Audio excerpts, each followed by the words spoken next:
The predators, the Yautja, are large, highly evolved alien hunters that stand around 7 to 8 feet tall on average, with muscle fibers far stronger than that of humans.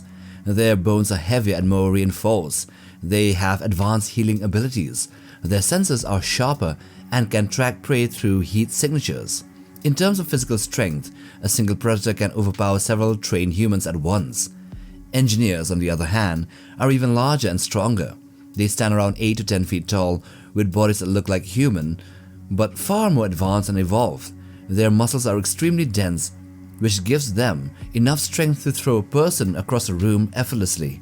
Engineers also have enhanced biology that allows them to run fast, react quickly, and fight with great durability.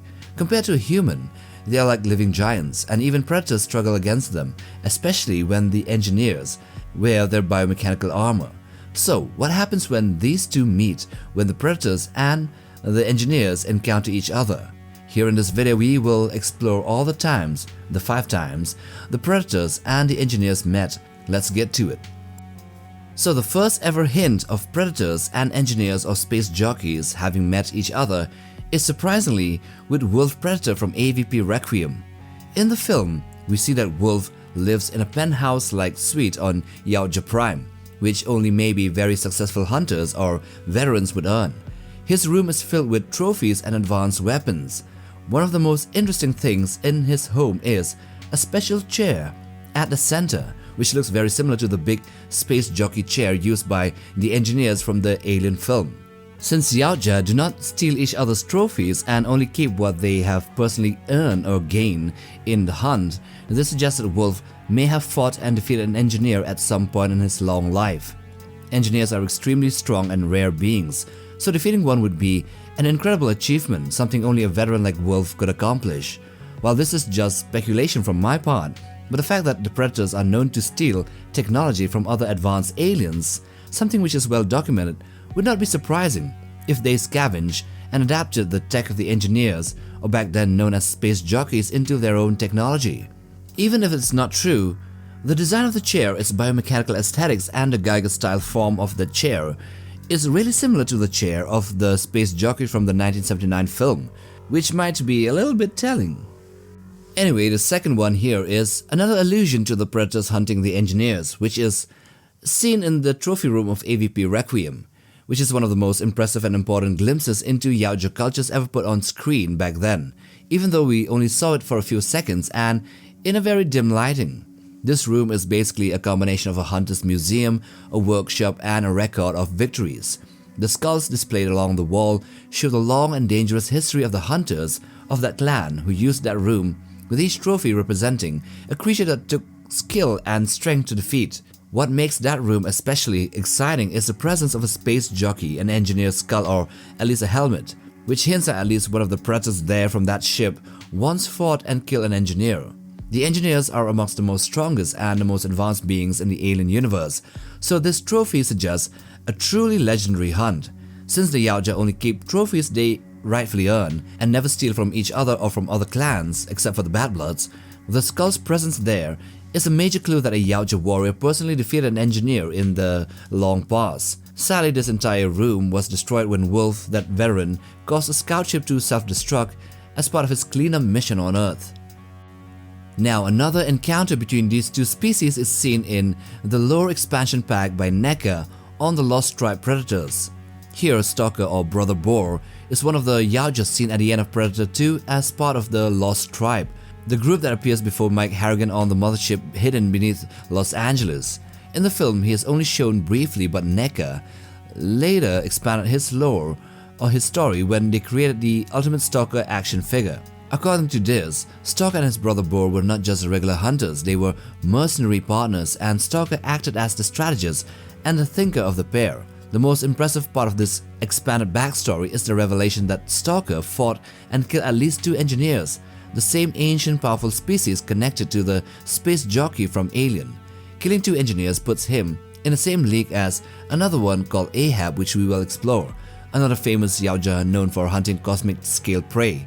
This achievement instantly raises Stalker's reputation from a background predator in the movie Predator 2 to one of the most elite and deadly Yautja in the expanded lore. Now then, we come to the most well-known fight and encounter between the two species, and this involves a predator named Ahab and an unknown engineer, Ahab's Moby Dick, Anyway, Ahab the Yautja first learned about the engineers during one of his many hunts. He was already a very experienced hunter, a predator who had collected trophies from all kinds of dangerous creatures. But everything changed when, during one hunt on a planet called UE-753, hunting the tetrabrachial humanoids, he then discovered a strange cave painting.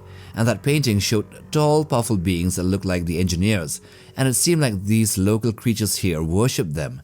This discovery amazed Ahab, because these beings looked even stronger and more mysterious than anything which he had ever hunted. From that moment on, he became obsessed with finding one, believing that defeating an engineer would be the greatest trophy in his entire life. So Ahab spent years looking for signs of the engineers, following clues from different planets. His chance finally came in the year 2219 when he saw a human named Galgo carrying an engineer weapon. Ahab immediately understood that this meant an engineer had to be nearby. So he hunted Galgo down and forced him to take him to the moon called LV-223, where the engineers had once lived.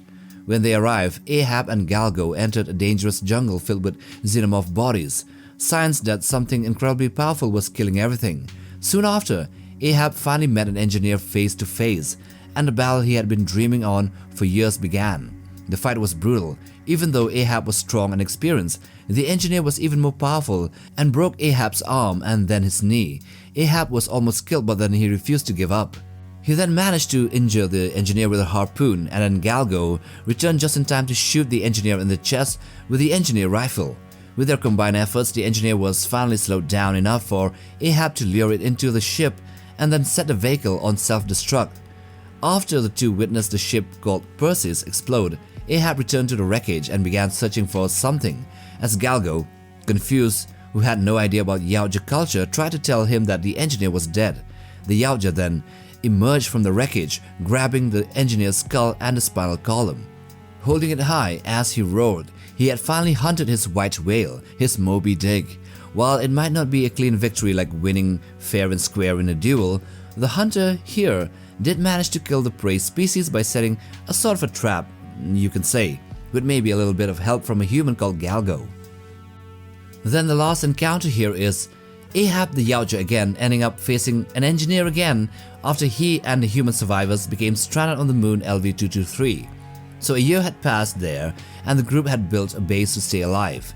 Ahab worked as the protector, setting traps and keeping watch for Xenomorphs. One day, a squad of USCM Marines arrived, also stranded after crash landing in an engineer ship. When the Marines were attacked by Xenomorphs, Ahab, Galgo and Angela rescued them. Soon after, they discovered that something far more dangerous was hunting them. The engineer who had piloted the crashed ship had awakened also another engineer, and both of these two were hunting anyone alive in the planet. These engineers were not like the one Ahab fought before. They wore full body armor, carried advanced weapons and moved with brutal strength and purpose. Ahab and Galgo scouted the enemy ship and saw the second engineer heading out to kill the survivors.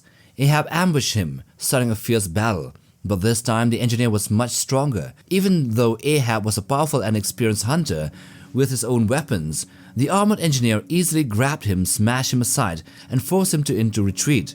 Galgo then tried shooting the engineer, but the blast barely slowed it down. Worse, the engineer fired back with his own weapon, causing huge explosions that sent Ahab and Galgo running for their lives. And it wasn't just the space jockeys that they had to worry about. It was the Xenomorphs too on the loose. The pair then spotted a dropship landing, which they saw it as their last hope of escape, but only for the armored engineer to appear again and destroy it in one blast. Outmatched and outgunned, Ahab had no choice but to run and regroup, realizing that these fully armored engineers were some of the deadliest enemies he had ever faced. The fight was only broken up with the intervention of the Xenomorph and their queen.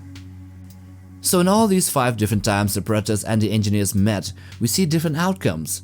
We see hints that Wolf might have succeeded in a hunt long ago. Then also another Predator from the scout ship might also have done the same. We then see the Stalker kill a couple of engineers, then Ahab somehow managing to get a win even though he was losing. But in the end, against a well-armed warrior cast of engineers, the Predator weapons and tactics did absolutely nothing. and it was only due to the Xenomorph army that Ahab managed to escape. So who knows how many other predators have failed in the hunt for these elusive engineers, or they have met their end at the hands of one.